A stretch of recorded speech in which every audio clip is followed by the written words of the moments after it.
Hello and welcome to a new garage with Dad.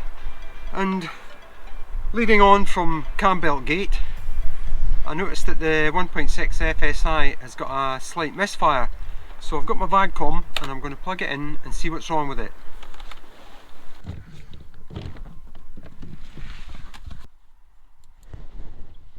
We've plugged it in there.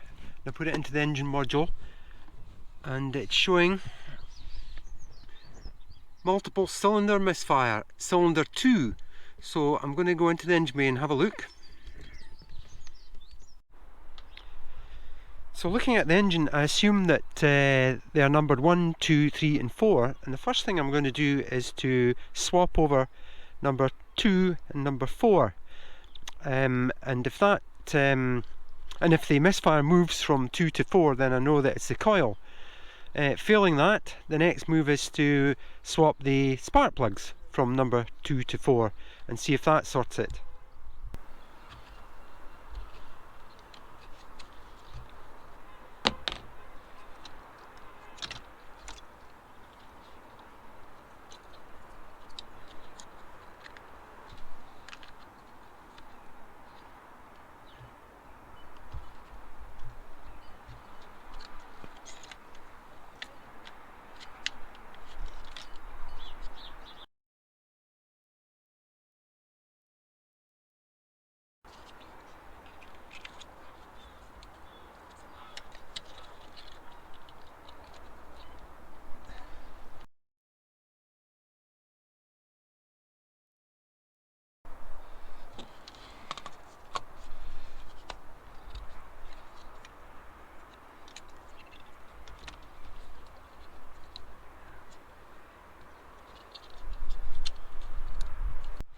So that's it done.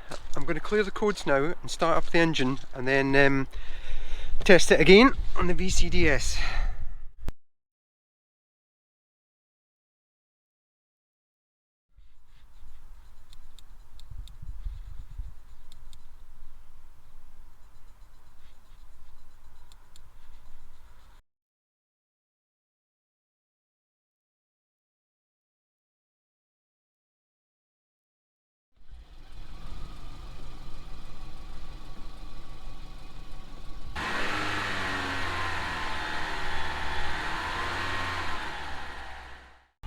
I'm going to go back into the engine management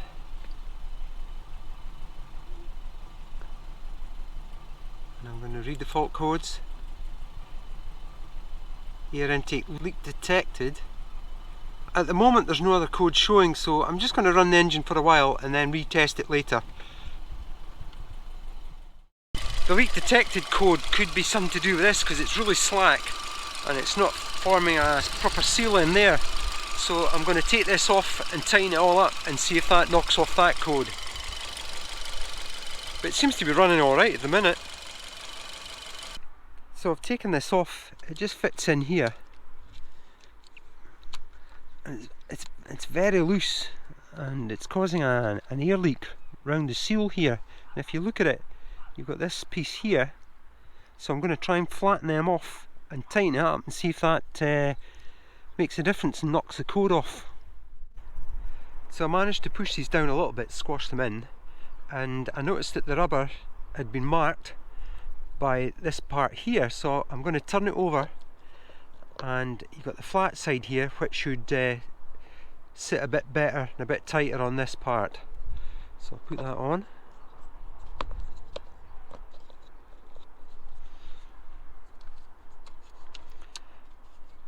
And that's sitting a lot tighter.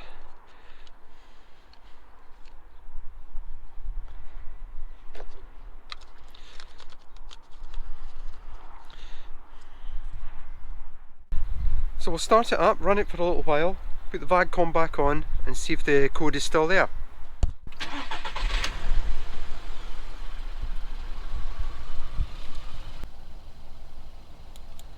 All codes. And the air leak is gone, so that's what it must have been, but the misfire in cylinder 2 is back. Now I'm going to swap over the spark plugs this time and see if that makes a difference. So I'll clear the codes. Sorry, I'll switch off first and then clear the codes. No, not copy the codes, clear the codes. Yep. Codes have been erased. So I'll shut that down.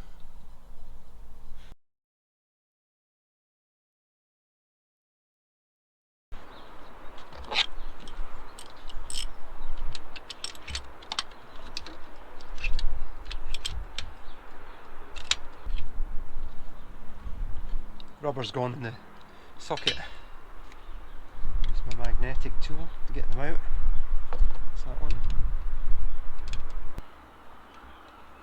There we go. That one seems to be cleaner than that one. So swap them over, put them back in.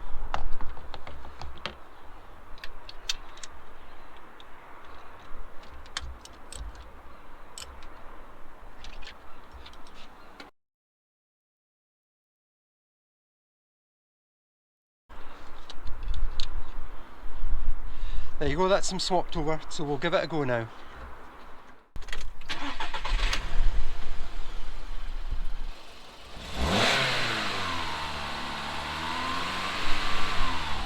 It's certainly running smooth, it doesn't sound as though there's a misfire there. But we'll run it for 10 minutes and then check it again. So I've read the codes again, and unfortunately the cylinder 2 misfire code has come back on. And if you look at the engine, you can see it's rocking about quite a bit. So the misfire is still there. And you can hear it popping a little at the back, which kind of tells you that there is a little bit of a misfire.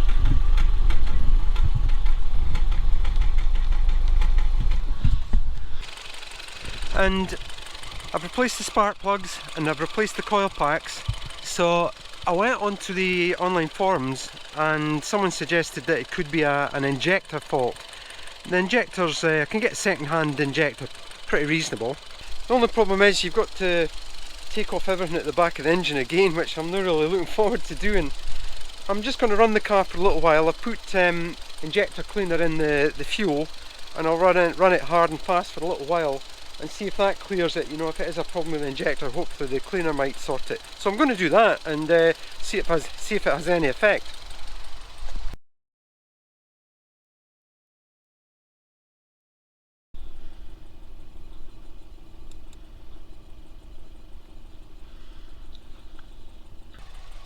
So it's very intermittent, you know, it'll misfire, and then I've swapped everything around, switched the codes off, and then tested it again. The codes have come back, and then cleared the codes and switched it on again, and the codes are not there anymore. But there definitely sounds like a misfire at the back of the exhaust. And the engine is idling, not very lumpy, but sort of lumpy enough for me to know that there's something not right there. So before I get into the guts of the fuel injection system, which I don't really want to do because it means stripping everything out the engine again, I'm going to run some Red X or some injector cleaner through the petrol system. And this car, it's stood for a little while, so I'm going to give it a really good run as well, and then I'll keep testing it to see if the fault codes pop back up, or you know, it might clear itself, hopefully. That's what I'm hoping anyway. Here's fingers crossed.